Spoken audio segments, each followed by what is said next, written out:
Et nous venons de parler à Domingo Beas, qui est un représentant des autochtones de l'Amazonie et qui vise à protéger justement l'Amazonie. Et il disait que un des principaux facteurs de la destruction de l'Amazonie, c'est les différents États et compagnies qui puisent des minéraux dans ces territoires.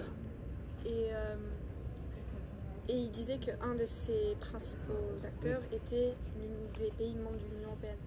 Est-ce que ces pays sont prêts à assumer en quelque sorte les conséquences justement de leur politique dans le restant du monde? Pardon, j'ai pris rien.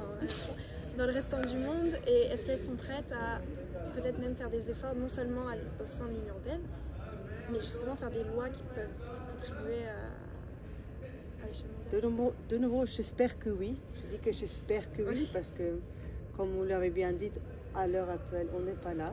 Je pense qu'il y a une action qui peut mener à ça, si de là il y a vraiment une communication claire, que les gens, le consommateur, peuvent vraiment savoir qu'est-ce que moi j'achète. Par exemple, quand je vais au supermarché, que je peux vraiment faire des bons choix.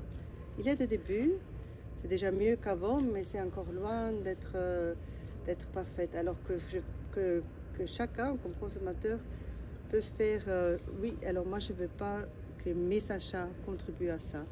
Parce que je pense qu'il y a quand même encore, peut-être quand même beaucoup de gens qui ne se rendent pas vraiment compte de la façon comment c'est vraiment lié.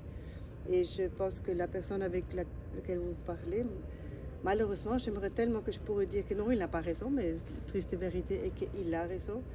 Parce que c'est vraiment, il y a la forêt est détruite et après vous faites des soja et parfois cette soja est exportée pour animal feed en Europe. Alors là, des choses pareilles, ça doit finir. Il faut vraiment radicalement changer aussi notre consommation. Cette idée de la viande très bon marché, mais là, il faut vraiment avoir aussi une éducation parce que si vous demandez maintenant en Europe comme ça, il y a malheureusement beaucoup de gens, quand on veut leur demander « Vous êtes prête à payer plus pour votre viande ?» qu'ils disent carrément non. Parce qu'on les a habitués tellement. Mais alors, je pense que quand on dit non, je pense qu'ils ne sont pas vraiment conscients de tout ce que ça implique.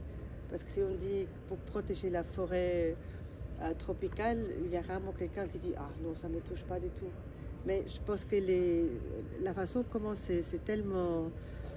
connecté, et vraiment que le choix que moi je fais, je veux manger ma viande bon marché, quel impact que ça, quelle facture que ça. Il y a certains peut-être qui ne veulent pas le savoir, qui disent moi je veux avoir ma vie et je m'en fiche du reste, mais j'ose espérer qu'il y a quand même une nombre grandissant et responsable parce qu'ils comprennent que oh là maintenant on est dans une zone où si on va trop loin on ne peut plus faire marche arrière. Donc effectivement, il y a encore un chemin à, comment dire, c'est loin d'être terminé. Mais